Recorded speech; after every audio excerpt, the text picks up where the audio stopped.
राम राम भाई सारा ने हर हर महादेव।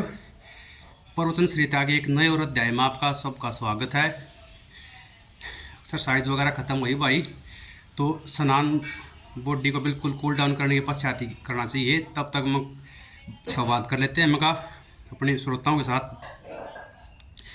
भाई कहने का मतलब यो है कि भगवान ने केवल दुख में याद ना करो, सुख में भी याद करो। मतलब हर समय हमने क्या है, जो सुख दुख हैं ये हमारे शरीर न हो हैं। जीवात्मा शाश्वत तत्व है, उस ना कोई दुख होता ना कोई सुख होता। वो परमात्मा का अंश है, वही सच्चाई है, वो शाश्वत है, वो हमेशा एक जैसा बना रहा है। तो सुख दुख तो शरीर के हैं। शरीर तो वैसे भी आपने पता है 5 तत्वात मिलकर बनाया है, एक दिन इनमें लीन हो जाएगा। तो इस संसार का यो ऐसा नियम है, जब दुखी हो जाएगा आदमी तो फिर भगवान ने बार बार याद करेगा, एक क्षण के लिए भी ना भूल रहा है। उन्होंने कहा भगवान ने बचा ले मने, मेरी सारी भी उधार ले। और जब एक बार उस दौरे सुख संपत्ति के सारे साधन आ जाएंगे तो वो उन्हें सब कुछ समझ बैठा है और वो इतना खोजा है कि उस परमपिता परमेश्वर ने जो वास्तविक उद्देश्य है हमारे जन्म का उसने भूल जाया है भाई। या इसके लिए हम एक उदाहरण देकर समझाऊंगे आपने, जो आप शुरू से सुनते आए। रामायण का उदाहरण लें भाई हम। जब भगवान श्री राम ने वनवास हो जाया है तो वो तपस्वियों का वेश धारण करके जंगल में अपनी धर्मपत्नी जगत जननी माता सीता के साथ और अपने छोटे भाई लक्ष्मण जी के साथ रहने वन में चले जाएं। वहाँ से रावण छड़ करके माता सीता को और ले जाता है और भगवान श्री रामचंद्र उसकी खोज करते करते जंगल जंगल भटकते हैं।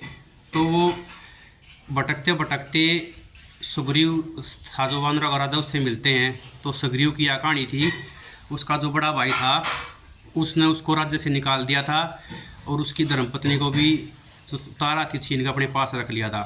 और बाली को ये श्राप मिल रखा था कि आप ऋषिमुख पर्वत पर नहीं जा सकते। तो इसलिए उससे डरता छुप के अपने 5-7 मंत्रियों के साथ सुग्रीव जंगल में अपना निर्वाह कर रहा था। राज्य में उसने नहीं बढ़न दिया था बाली, अगर वो जाए तो उसने मार दे। तो भाई भगवान रामचंद्र के साथ उसकी भेंट हुई। तो भगवान रामचंद्र की कृपा से ही भगवान रामचंद्र ने बाली का वध कर दिया और सारा राजपाट सुग्रीव के हाथ में आ गया। यो काम हुआ और इसके बदले में उसने वचन दिया था भगवान श्री राम तक कि मैं आपकी सहायता करूँगा माता सीता की खोज में, और आपकी जो विपदा है उसको भी दूर करने में मैं आपका पूरा सहयोग करूँगा। वैसे तो भगवान सर्वसमर्थ थे, परब्रह्म थे, लेकिन ये उनकी लीला मात्र थी। फिर के है राजपाट उसके हाथ में आ गया और भाई वर्षा ऋतु शुरू हो गई थी। तो भगवान ने बोला कि वर्षा ऋतु के बाद सुग्रीव से तो खुद आगे मेरे से मिलना, फिर माता सीता की खोज आरम्भ करेंगे। 4 महीने चौमासे के चाले। दूसरी तरफ सुग्रीव भोग विलास में बढ़ गया, इतना लीन हो गया कि वो भूल भी गया किसने तेरे को राजपाट दिया था और किसने तेरे सारे दुख आदत तो दूर कराया था। और राम रूम सब क्या भूल गया होता है, वो इसमें भोग विलास में बढ़ गया, धन संपदा सब कुछ था गया ना उसका। फिर लक्ष्मण गया, उसका याद दिवान ने बोला भाई कौन मंत्री, बोला भाई लक्ष्मण ने बोला कौन लक्ष्मण। तो फिर उसका अहंकार देख कर लक्ष्मण जी ने कहा कि भाई मैं वही उसी राम का छोटा भाई हूँ जिसके एक बाण ने बाली को स्वर्ग पहुँचा दिया था। और फिर लक्ष्मण ने उससे चेतावनी दी कि भाई वो बाण हमारे तो निर्मम भी हैं और ना वो रास्ता बंद होया है जिस रास्ते से वो बाली स्वर्ग की तरफ प्रस्थान कराया था, वो रास्ता अभी भी खुला है। फिर उसकी आँख खुली।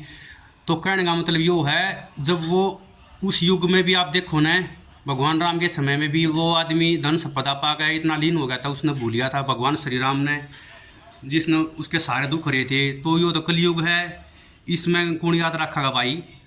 तो कहने का भावार्थ यो है, अगर इस चीज़ ने दुख में हो तो राम राम करे जहाँ, और फिर स्थिति चाहे कोई भी हो उसमें हमेशा सम बने रहें। क्योंकि ये मैंने पहले बता दिया कि सुख दुख केवल शरीर को होते हैं और शरीर अभिमान से आपको दूर रहना है। जो आत्मा शाश्वत तत्व हो ना, उसका ध्यान करना है और लगातार अपनी परमात्मा में है जो लो है वो लगाए रखनी है। तो ये तो स्वार्थ हो जाएगा भाई। अगर आप सुख की लालसा में भगवान ने स्मरण करते रहोगे और जब सुख के दिन आए जब उसने भूल जाओ, तो इस चीज़ की भगवान से शिकायत भी ना करें कि फलाना आदमी कति दर्रा ठा रहा है, उसका सब कुछ है मेरा कुछ भी कौन है। तो भाई अपने पूर्वार्ध जो हमने कर्म करे हैं उसके अनुसार जो हमारे कर्मा में है उसके अनुसार ही हमने मिलेगा। समय से पहले और भाग्य से ज़्यादा किसी को नहीं मिलता, ये पुरानी कहावत है। तो जो हमें मिल गया उसमें संतोष करें, और परमात्मा में अपनी जो एक दृष्टि संभाव के साथ ना जो परमात्मा के नाम की ज्योति है वो अपने मन में जलाए रखें भाई। और संसार रूपी इस भव सागर से निकलने का कोई मार्ग है नहीं। तो भाई आज के लिए इतना ही। वीडियो पसंद आई हो तो आप ज़रूर लाइक करें, और आपका कोई प्रश्न हो तो वो कमेंट में ज़रूर लिखें, उसका मैं उत्तर देने का प्रयास करूँगा।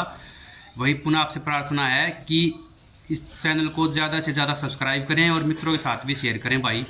हर हर महादेव। एक और अगली वीडियो में आपसे फिर मुलाकात होगी, तब तक स्वस्थ रहें और एक्सरसाइज वगैरह करते रहें भाई। राम राम, हर हर महादेव।